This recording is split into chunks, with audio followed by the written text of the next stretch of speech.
Hello, fellow Rosarians. I am so glad that you joined me today. We are going to unbox from another one of my favorite vendors in South Carolina. Roses Unlimited is a small business, and I typically talk to Pat through email, but if you call on the phone, you'll talk to Stephanie. They sell own root roses, and they're advertised as 3 quarts, which is just shy of 1 gallon. When their ordering opened this year, it was kind of vague, which is a good thing because we found that if there's an exact date and an exact time, it just crashes servers and makes a mess. They said the first week in September that they would open their site for orders. To place an order, it's a little bit time consuming, so you're going to want to do your homework first because it's not a website where you can just click on a picture, put it in your cart, and be on your way. This is the individual names, and you have to browse through, spend some time on helpmefind.com and select your roses, looking at the pictures and descriptions that are through helpmefind.com.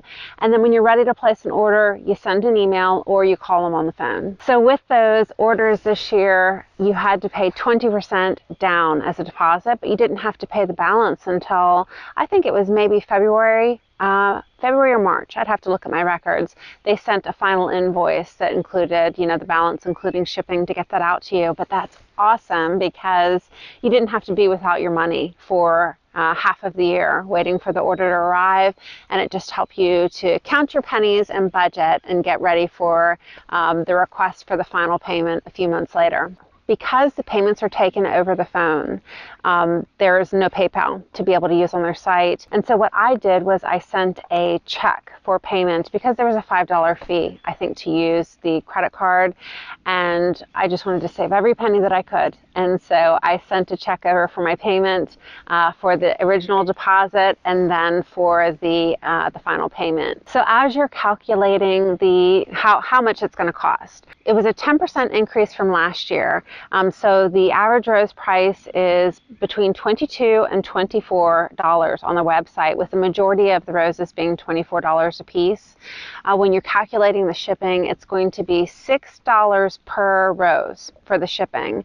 And then you're going to have a $5 fee for packaging and a $5 fee for the credit card. So you can just get a rough estimate pretty easy about how much it's going to cost to send it to you. I am expecting 18 roses that are 3 quart size. They came in 3 different boxes, so 6 per box. It has the certificate on the side here. They are inspected by Clemson University, so they are free of any kind of pest disease. So that gives you a good peace of mind as it's coming into your property that everything is A-OK. Oh my gosh, they look so beautiful already. Oh, before we get into this, what are we looking for? I'm going to be distracted because I'm thinking about the beauty in this box. So what are we looking for with potted roses? First, I'm going to throw something up on the screen. Feel free to pause it if you need to read through the whole thing.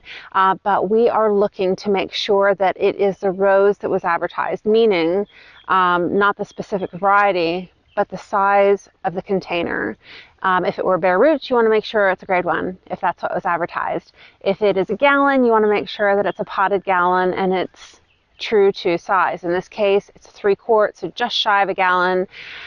We're also looking to make sure that if it's flushing out with leaves, that they're bright green and look healthy, and that the canes look healthy.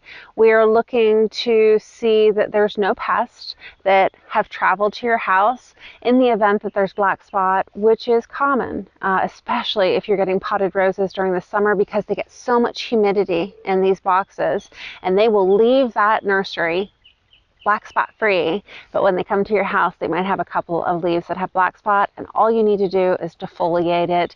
They will pop back with new leaves in a matter of days. So we are also looking to make sure, first and foremost, that pot has remained moist to the soil, because you just don't want it to dry out in shipment. And they typically cover it with a bag, the soil. The canes do not get covered in shipment if it is a potted rose because of that humidity issue. It just causes more problems than not. And I think that's it. So, oh my goodness. Look at this beautiful color that I'm already starting to see. My husband's eyes, he's so excited. my first bloom of the season. It's my first bloom of the season. Oh, it's so beautiful. Look at all that lush color in here. Let's get into this. I can't wait to see these beautiful babies. Oh my goodness. This is one of those vendors where I just don't want to pump them up too much, because then you and I will be fighting for these roses next September, but I just can't lie. Look at this. Wow. I mean, it just takes your breath away when there is just something that is completely fleshed out like this. And I'm just really missing the blooms this time of the year, and I'm counting down until my first flush at the end of May. But do you see I already have some blooms here, several blooms that are getting ready to come out on this one. Oh my goodness. Look at this beautiful color. Oh, I can't wait to see which one this is. What does it say? Silvina Donvito, maybe? Oh my goodness. Oh, look at this. Let's open it up and get a closer look. Okay. Oh, look at this. This looks awesome. So as I mentioned, they're in a plastic bag to keep all of the moisture in, and they are really nice and moist. I'm looking at the leaves, and there is absolutely zero black spot on these leaves. This one is Chantal Mérieux. This is Moonlight Romantica. This one, let's look in here. I don't know how to pronounce this one. It's Stile 800, or is it Stile? I'm going to say Stile 800. Feel free to correct me if that's not how you pronounce it. Silvina Donvito. So nice. Madame Paule Massad. Look at that beautiful color.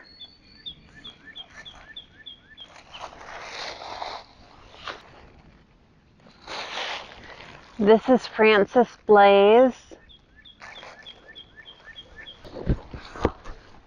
Here's the second box. I see some color in there I can't wait to share with you. Oh my gosh, there's so much color here. Oh, I am telling you, Roses Unlimited hit it out of the park with packaging. It's just meticulous. And this thing is secured in here so well that they are not going to move. Here we go. I've got blooms here. This is Guy de Maupassant. I might have gotten that one wrong, but it has this beautiful color already coming out, and gosh, there's 5 blooms on this. This is going to be amazing in 2 weeks to be able to experience color. This is Elle. I have seen so many of your pictures of Elle, and she is just so beautiful that I really wanted to try her here in Maryland and see how she does.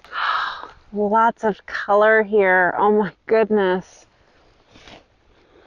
This color is amazing. Look at that. I think when I do unboxings for bare roots, I'm excited at the prospect. I know I'm seeing them in a form where they're naked, they're not leafed out, and I'm just excited about the future. But when you buy a potted rose, they are one step closer to being able to show you what they've got, strut their stuff. And so that's why I love having a little bit of each. I don't just focus on bare roots. I make sure that I get some potted roses too, so that they can get a quicker start on the season. Okay, this one is Dame de Chenonceau. Look at that. Oh, I can't wait to see who this baby is. And for those of you that are new to roses and you're trying to decide if you only want to buy one or the other, bare root or a potted rose, I've read a lot of articles that say that sometimes for a newbie, it's easier to buy a potted rose over bare root. And I'm not sure what the rationale is. I think it's probably less thinking. Dig a hole, put it in the hole, and then you're going to manage the water. And the easiest way to do that is with a water meter. Use that every day until you can get used to the downward trend and how long it takes the rose to dry down to dry. You let it go for one day in that red dry zone and then water it again. And then you'll get to understand the cycle for the rose. You're only going to use liquid fertilizer for the first year, and I've often heard not even to use biotone. Just go with fish fertilizer, great big roses, no Miracle-Gro. And if they're smaller than this, like we're buying them in a band size, you're going to want to pot them up until they grow to this 1 gallon size, and then they can go on the ground. And then let's also make sure that we're hardening them in, and I'll talk about that in a few minutes. Oh, this is Anna Fendi. Look at that. Oh my goodness, a huge bloom. Oh, I love it. This one is really nice and upright, and it's standing on its own. This is Souci. Okay, this one has several blooms that are going to be coming out in the next 2 weeks. Oh, this just looks amazing. Let's see. Sonia Rykiel. Okay, last box. So as I open this one, let's talk about hardening in.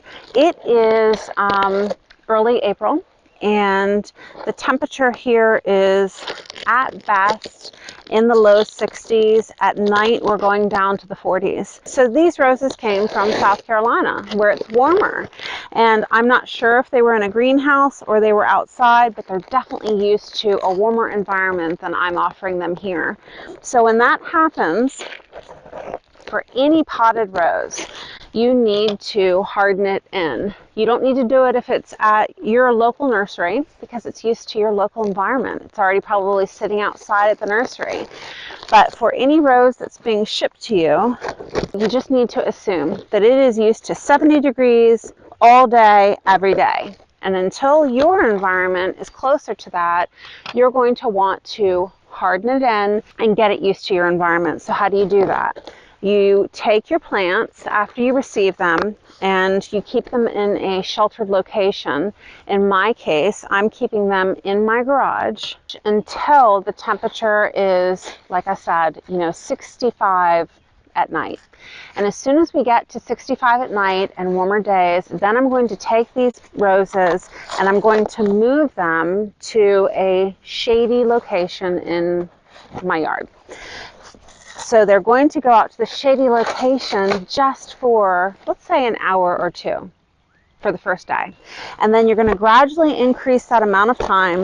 You're going to take it back to your garage, and then you're going to gradually increase the amount of time that you are allowing your rose to be outside and then in the shade until it's the whole day outside in the shade, and you're not seeing any detriment to the rose, that it's not burning the leaves. And then once you get it to that point, now it's done with your garage. It's time to leave it out in the shade and start hardening it in now and getting it used to its location that it's moving to. So just take this whole pot and go and sit it in that full sun location just for an hour, and then the next day 2 hours, and slowly increase it, because this little baby can get burned, and so you want to slowly get it used to where its home is going to be. Oh, this just finished blooming in the box, but the color is a nice coral, and I can't wait to see which one that is. All right, let's see these roses. Roberto Cappucci.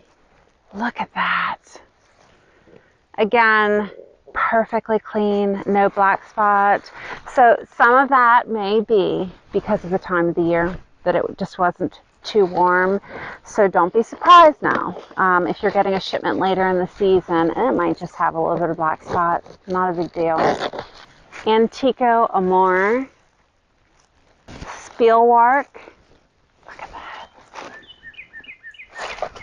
Look at this beautiful red color. Isn't this just so striking? Let's see who this little rose is. Etrusca. Last two.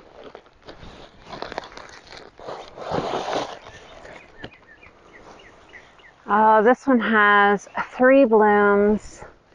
One, like I said, that had bloomed in the box, but you can tell that the color is just really striking. So who is this? Who are you? Helga's Quest. Last one. Oh, I'm excited about this one. This is Versigny. And you can see I've got clusters of blooms here and then here at the, hold on. Come on, poor girl. And then I've got blooms up here. So looking at those roses, I'm not sure which one is my favorite. I love them all. With some of these, you'll see that some of them have more of a hybrid tea look, which is what my husband prefers. So I enjoy having something for him in the garden so that he enjoys going out and looking at them, and then something for me, which is very heavily petaled, large blooms. So something for everybody. So let's go ahead and look real quick at the pricing, what you can expect. So as I mentioned, the average on the Roses Unlimited site is $24. Plan on $6 per rose for the shipping. There's a $5 handling fee and then the $5 credit card fee. The roses were shipped UPS, and so for all of our vendors, so that we can do a rack and stack this year, in the event that there is a rose that's at Roses Unlimited, and it is also at different vendors, say Northland or Highland, Chambly, you'll be able to do a comparison to see, with discounts that are available, which vendor you would like to buy from. So 5 roses at $24 is $120. The shipping, $6 a piece, adding those fees, 5 and 5, is going to be $40. So the total is $160. So with this vendor, the roses are warranted on arrival, but I don't want that to bother you because I have bought from them for several years in a row, and I don't think I've lost one yet, but I need to knock on wood here. You can look at my 3-month check-in and my 6-month check-in from last year so that you can see how the roses were doing. They are very responsive to emails and phone calls. So now let's look real quick at the whole rack and stack with all of the potted rose vendors that we've bought from. You can see that Roses Unlimited is right there in the middle of the pack, very reasonably priced. I hope that this video is helpful and that you'll consider ordering from Roses Unlimited and supporting a small business. Thanks so much. I'll see you in the next one.